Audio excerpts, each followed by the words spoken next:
जय जिनेन्द्र। परमेष्टि को वंदन नमन।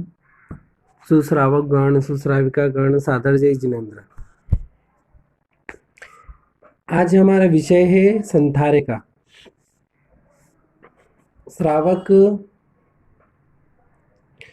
श्रावक का जीव भी अनंत काल से संसार में जन्म मरण कर रहा। अनंत काल से संसार में जन्म मरण करने का कारण भगवान ने क्या बताया? अकाम मरण। जो मिथ्या दृष्टि जीवों का जो मरण होता वह अकाम मरण। तो उस अकाम मरण से अनंत काल हम मरे और अनंत काल तक संसार में भटके।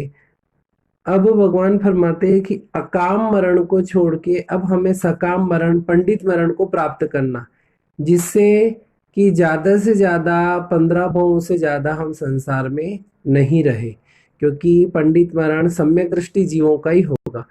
अगर सम्यक अवस्था में एक बार आयुष्य का बंद कर लिया तो जीव 15 भव से ज्यादा संसार में नहीं रहेगा। तो यहाँ उस अपेक्षा से समझना कि अगर समकित अवस्था में आयुष बन गया पंडित मरण की अपेक्षा, पंडित मरण के अंदर, तो 15 भव से ज्यादा संसार में नहीं रहेंगे। इसलिए श्रावक के लिए भगवान ने 3 मनोरथ बताए।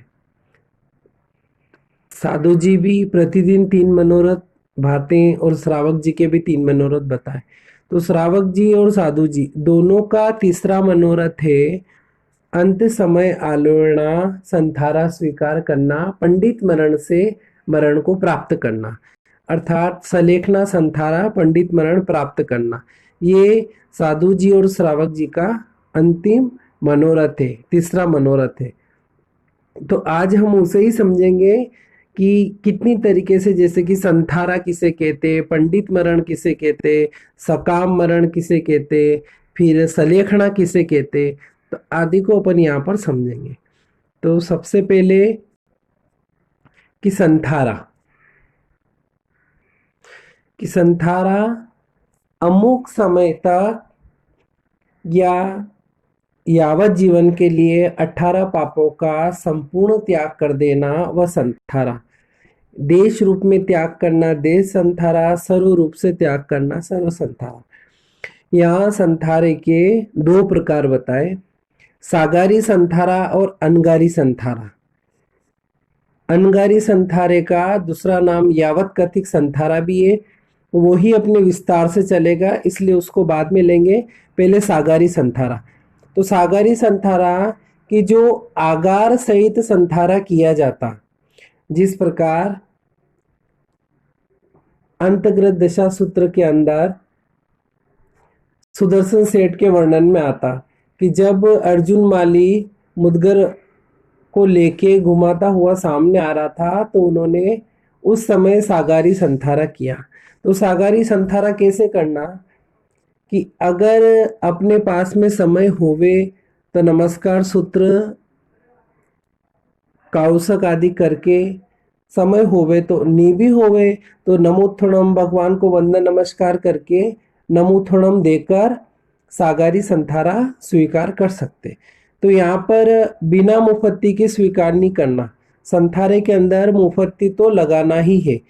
तो वो या मुफत्ती नहीं हो तो रुमाल वगैरह या कोई भी ऐसा कपड़ा जिससे पूरा मुंह व्यवस्थित ढक जावे, ऐसे करके वो सागारी संथारा लेना। तो सागारी संथारा लेने का अलग अलग प्रकार बताते। कोई इस प्रकार भी सागारी संथारा लेता कि हे भगवान, अगर मुझे रात को मैं जल जाऊं, आग लग जावे, कोई जानवर आदि मुझे खा जावे, बारिश आदि में बह जाऊं, ये ऐसा कुछ हो जावे तो मैं अपने शरीर का त्याग करता हूँ। अगर मैं बच जाऊं उस उपसर्ग से तो मुझे पालना कलपता है, और अगर मैं नहीं बचूं तो मेरा यावत जीवन का संथारा। इस प्रकार भी कोई ऐसे भी संथारा लेता है कि आहार शरीर उपदी पचकू पाप 18, जब तक मैं बोलूं नहीं एक नवकार। आज दिन तक या बहुत से अपने भाई बहन ऐसे भी बोलते, हमने भी पहले बोला ही था, लेकिन जब से समझ आई तब से छोड़ दिया कि आहार शरीर उपदी पचकू पाप 18, मरण पाऊं तो वो श्रेय ने जीऊं तो आगार। इस प्रकार का बोध से बोलते, लेकिन ये नहीं बोलना जो नीचे की लाइन है वो बराबर नहीं, कि मरण पाऊं तो वो सिरे, मरूं तो वो सिरे, जीऊं तो आगार। मतलब ये जो 18 पाप आदि मेरे जो खुले हैं, तो जब तक मैं जिंदा हूं तब तक तो मेरे इन सब का आगार है, और मरूं तो वो सिरे। अब मान लो हमने रात को ये बोल के सो गए, सुबह उठ गए, तो रात भर हम जिंदा ही थे, हम मरे तो है नहीं। अब जिंदा थे तो हमने पहले ही बोल रखा कि जीऊं तो आगा, कि अगर मैं जिंदा हूं तो मेरे 18 पाप खुले, तो पूरी रात ही हम जिंदा थे, इसका मतलब पूरी रात हमारे 18 पाप खुले रहे, पचकान एक चीज का भी नहीं हुआ, तो हमारा ना तो संथारा हुआ ना समर हुआ, कुछ भी नहीं। तो वहां पर ऐसे नहीं बोल के कि आहार शरीर उपदी पचकू पाप 18, जब तक मैं बोलू नहीं एक नवकार, कि जब तक मैं एक नवकार सूत्र, 5 नवकार सूत्र, 3 नवकार सूत्र, जो भी अपनी श्रद्धा अनुसार मैं नहीं बोलूं, वहां तक मेरे आहार शरीर उपदी और 18 पाप का पचकान है। तो ये सागारी संथारा भी हम कब ले सकते हैं?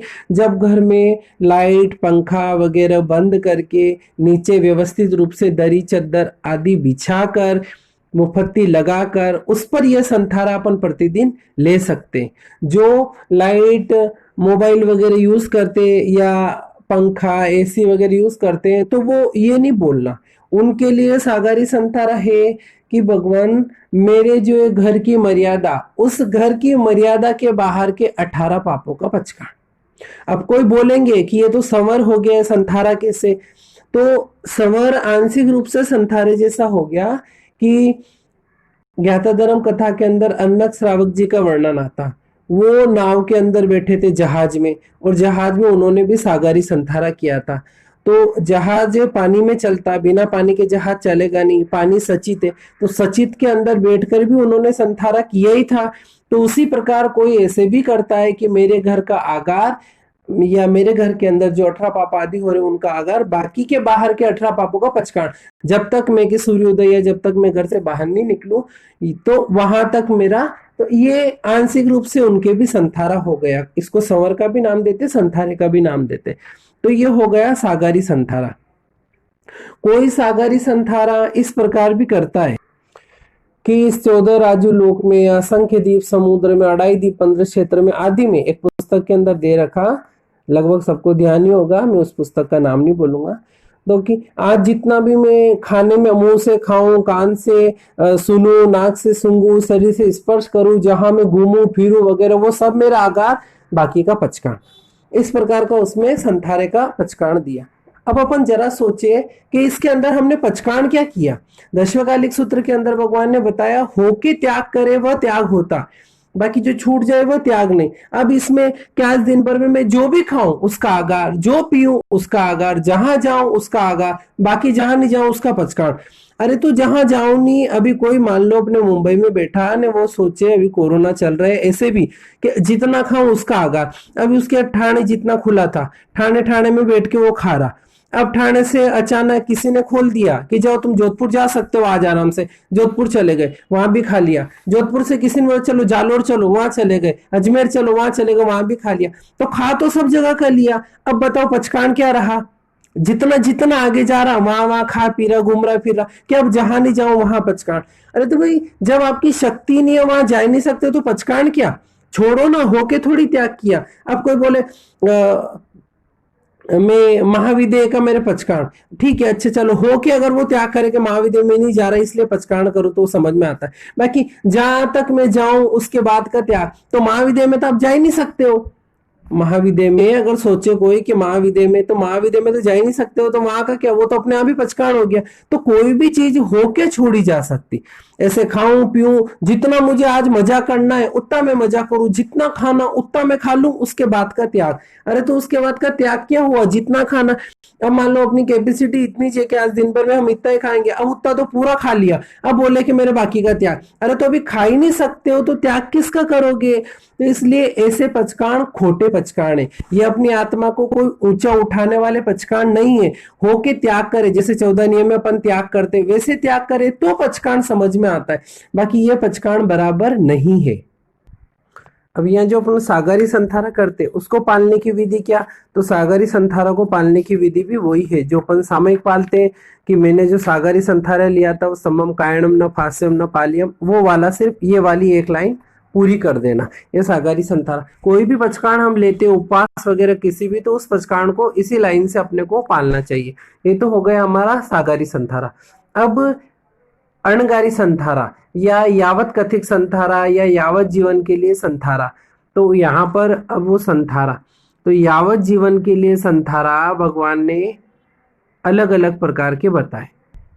ये 12 प्रकार की जो निर्जरा है, उस निर्जरा में जो पहला अंशन है, उस अंशन के 2 भेद है, इत्वरकालिक, यावत कथिक।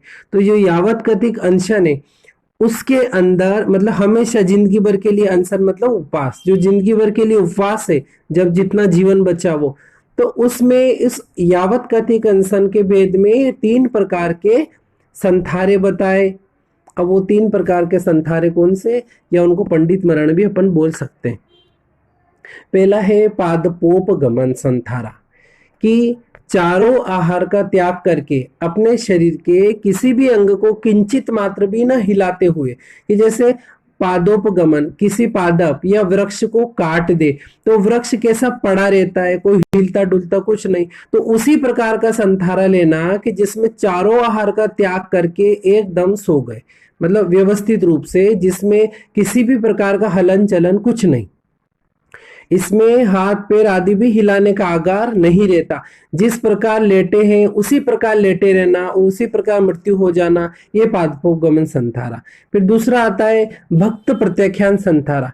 इसके अंदर यावत जीवन के लिए संथारे तो तीनों, अब इसके अंदर भी 3 या 4 आहार का, 3 आहार का छूट रहे तो 3 आहार का मतलब त्याग किया तो पानी का छूट रहेगा, पानी में दोहन पानी मतलब गर्म पानी या अचित पानी, दोहन पानी गर्म पानी, तो उससे संथारा किया, वो भक्त प्रत्याख्यान संथारा। और तीसरा है इंगित मरण, कि यावत जीवन चारों प्रकार के आहार का त्याग कर निश्चित स्थान में हिलने डुलने का आगार रख के जो संथारा किया जाता, वो इंगित मरण संथारा है। मतलब एक जगह खुली रख ली अपने, इतनी इतनी जगह में मुझे कभी बोलना पड़े, किसी कारणवश थोड़ा हलन चलन आदि करना पड़े, तो उतनी छूट रख के जो संथारा कर लिया, वो इंगित मरण अनशन हो गया, इंगित मरण संथारा हो गया। इस इंगित मरण में भी मतलब ऐसे घूमना फिरना, मतलब घर वगैरह में नहीं, या जहां पर भी स्थाना घर जिधर भी, सिर्फ अपनी जगह पर जितनी सैया पे वो लेटे उसमें अपने हाथ पैर के हिलाने डुलाने का आगार रहता है, बाकी दूसरा कुछ नहीं। अब ये जो 3 प्रकार के संथारे बताए, मरण बताए या अनशन बताए, इनके 2 भेद और होते, निहारी अनिहारी, कि जो नगर आदि के अंदर किया जाता उपाश्रय आदि में, उनको निहारी संथारा बोलते, और जो नगर आदि के बाहर मतलब पर्वत आदि पे जो किया जाता उसको अनिहारी संथारा बोलते। साध्वियां जी नगर के बाहर संथारा नहीं कर सकती, जैसे पर्वत आदि पे संथारा नहीं कर सकते, साधु जी ही पर्वत आदि पर संथारा कर सकते हैं। साध्वियां जी को तो स्थानक के या घर के अंदर ही संथारा करना पड़ता है। जो पर्वत आदि पे भी संथारा करते हैं तो वो छाया में करते हैं, खुले में नहीं करते। जैसे पर्वत के ऊपर भी वृक्ष आदि तो होते ही हैं, उस वृक्ष के नीचे कोई सीला पट्टा पत्थर आदि देख लिया अच्छा बड़ा सा और वहां पर कर लिया, या कोई गुफा वगैरह है तो उन गुफाओं में कर लिया, तो इसे छाया में करेंगे, खुले में नहीं, क्योंकि खुले में कलपता ही नहीं है। अब ये संथारा यावत कथिक जो संथारा बताया यावत जीवन के लिए, कितना तक भगवान ऋषभ देव के समय में 12 महीना, 1 वर्ष, बीच के 22 तीर्थंकर के शासन में 8 महीना, और भगवान महावीर स्वामी के शासन में 6 महीने का उत्कृष्ट संथारा बताया है। ये तो हो गया अपना संथारा। अब एक और आया था कि संथारा और पंडित मरण, कि अजैन कोई साधु आदि करे तो उसको भी संथारा बताया है। जैसे तामली तापस का भगवती सूत्र में वर्णन आता, तो उन्होंने भी संथारा किया था, वो मिथ्या दृष्टि थे, तो कि संथारा तो वो भी कर सकते, पर पंडित मरण सम्यक दृष्टि जीवों का ही होगा। संथारा तो मिथ्या दृष्टि जीव भी कर सकते हैं, लेकिन पंडित मरण जो होगा वो साधु और श्रावक का ही होगा, और सम्यक दृष्टि जीवों का ही होगा, मिथ्या दृष्टि का नहीं होगा। अब प्रश्न है कि सलेखना और संथारा में क्या अंतर है। तो सलेखना है संथारे से पूर्व तैयारी, सलेखना है तैयारी, और संथारा ग्रहण कर लेना, कि जिस दिन चारों आहार का त्याग कर देंगे वो तो हो गया संथारा, और पहले उस चारों आहार का त्याग करने के लिए जो तैयारी की जाती उसको बोलते सलेखना। तो सलेखना 2 प्रकार की, बाह्य और आभ्यंतर, बाह्य सलेखना शरीर को क्रश करना। अच्छा, कोई हट्टा कट्टा मोटा व्यक्ति हो, एकदम शरीर में मांस वगैरह सब कुछ हो, तो वो संथारा नहीं कर सकता अचानक। ठीक है, वो केवली ज्ञानी भगवंत अपने ज्ञान में देकर देवे आज्ञा तो अलग बात है, बाकी ऐसे आराम से शरीर चल रहा फिर रहा खाते पीते कोई संथारा नहीं लिया जाता। तो उसके लिए भी पहले तैयारी की जाती, तो वो सलेखना हो गया। तो उसमें एक बाह्य सलेखना में तो शरीर को क्रश करना, शरीर का त्याग करना, धीरे धीरे तपस्या आदि करके उसको सुखाना। और आभ्यंतर सलेखना कि कषायों का त्याग करना, कषायों को क्रश करना, कषायों को धीरे धीरे कम करना, यह आभ्यंतर सलेखना। अब इस सलेखना की विधि क्या कि उत्तराध्ययन सूत्र में बताए है 12 वर्ष की सलेखना, और प्रवचन सारोद्वार एक ग्रंथ है उसके अंदर 12 वर्ष की सलेखना की विधि बता रखी है। तो वो विधि को अपन समझेंगे कि वो सलेखना ज्यादा से ज्यादा 12 वर्ष जो बताया कि 12 वर्ष उस सलेखना की विधि बताई, तो किस प्रकार की बताई कि जब जिस दिन से वो शुरू करेंगे तब पहले के 4 साल में, प्रथम 4 वर्ष में तपस्या करेंगे। तो कैसी तपस्या करेंगे कि या तो उपवास उपवास, बेले बेले या तेले तेले, इस प्रकार के विचित्र तप। कभी उपवास कर लिया, कभी बेला बेला पारना, कभी तेले तेले पारना के। और पारने में क्या करेंगे, निर्दोष आहार, जो साधु संतों के आदि के लिए बताया कि जिस प्रकार से निर्दोष आहार लेते हैं। श्रावक के लिए इस प्रकार का तो कहीं मतलब पढ़ने में नहीं आया। जैसे इन्होंने अपने आनंद श्रावक जी ने 5.5 साल तक वो प्रतिमाओं आदि का आराधन किया था, तो उस प्रकार से बस यहाँ पर सलेखना के लिए तो मतलब मुख्य रूप से साधु को लक्ष्य में रखकर भगवान बताते हैं। तो वो निर्दोष आहार करना कि किसी प्रकार का सदोष आहार नहीं करना। निर्दोष साधु जी तो निर्दोष आहार ही लेकर आते हैं। फिर मध्य के 4 वर्ष में मतलब 5, 6, 7, 8, इन 4 वर्ष में तपस्या वही करनी, उपास उपास, बेला बेला या तेला तेला पारना करना। और पारने में क्या, विगय रहित आहार का सेवन करना, दूध दही घी तेल मीठा, ये 5 विगय है। तो इन 5 विगय सहित आहार करना। जैसे कोई लेप की चीजें मिल गई, जैसे लेप विगय लग जाता ना, किसी भी घी की उंगली लग गई या गुड़ आदि का थोड़ा सा कहीं चेट गया, लग गया हाथ वगैरह, तो वो मतलब उसका उनके वो चलता था, पर विगय वगैरह नहीं लेते थे। तो ये हो गया 8 साल तक। अब आगे 6 महीना, 4 4 8 साल हो गए। अब जो 9वां साल लगा, तो उस 9वें साल के,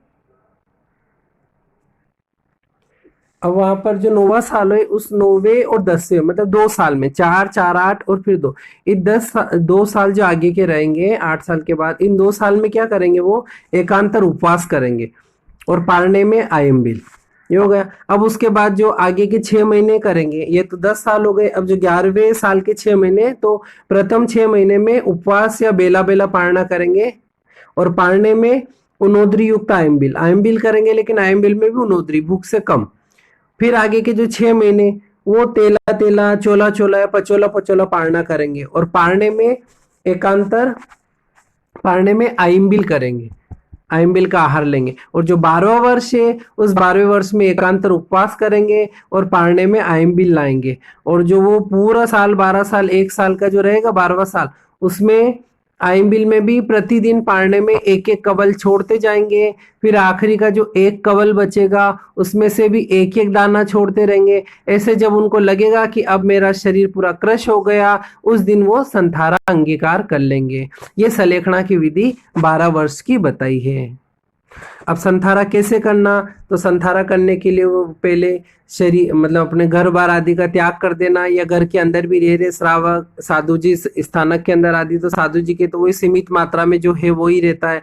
लेकिन श्रावक वगैरह अगर कर रहा तो दरी वगैरह या कोई पाट वगैरह रखना है तो वो, नहीं तो घास का बिछोना बिछोकर घर वाले सबसे अपनी ममता वगैरह जो भी परिग्रह उनके उनके अंदर या उनके आज्ञा में था उन सबको छोड़ दिया, और छोड़ करके फिर मुफत्ती वगैरह अंगीकार, मुफत्ती वगैरह बांध कर चोलपटा दुपट्टा आदि पहन ले, और उसके बाद पूर्वी और उत्तर दिशा की तरफ मुंह करके जो अपने सामयिक की विधि है वही सामयिक की विधि करे। करेमी बनते की जगह सलेखना का पाठ बोले, सलेखना का पाठ में नीचे के 5 अतिचार छोड़ दे, और फिर 2 नमूथुणम देवे। इस प्रकार यावत जीवन की संथारा अंगीकार कर लिया। फिर बाद में श्रावक अपने 12 व्रतों आदि को वापिस देखे, आलोचना वगैरह करे, जो प्रायश्चित वगैरह लेना तो प्रायश्चित वगैरह लेके शुद्धि होवे, सबसे खमत कामना करे, किसी के प्रति द्वेष भाव वगैरह नहीं रखे। उसके बाद अगर मर्यादा में उसने हिलने डुलने का आगार रखा है तो घर वाले अगर उसकी सेवा करे, जैसे बाथरूम लेटरिंग या कुछ ऐसे किसी कारण से, तो जो सेवा करे उसको सामायिक या संवर के अंदर रहना पड़ेगा। करने के बाद उनके पेशाब आदि को नाली आदि में नहीं डाल सकते, बाहर जाके पलटाना पड़ेगा, तो इस शुद्ध रूप से संथारा ग्रहण होगा। और संथारे के अंदर धर्म ध्यान भजन वगैरह नया ज्ञान वगैरह जो भी सीखे, अपने भाव शुद्ध रखे। इस प्रकार से ये अपने अंतिम समय की संथारे की आराधना हुई। जितना मुझे ध्यान था उतना मैंने बताने का मतलब प्रयास किया है। और भी भगवान की वाणी तो अनंत है, और भी कुछ छूट गया हो तो या इसमें कुछ ऐसा वैसा बोलने में आ गया हो, ध्यान नहीं रहा हो, तो भगवान की वाणी को मैं खमत कामना करता हूँ। और साथ में संथारे वाले को सलेखना के 5 अतिचारों को अच्छे से समझाना चाहिए कि इस भाव में जो अतिचार आदि बताए हैं तो उन अतिचारों का अच्छे से खुलासा करे, समझे, तो हम आराधक बनेंगे। और आराधक बनने में अगर आयुष का बंद हो गया तो 15 वर्ष से ज़्यादा संसार में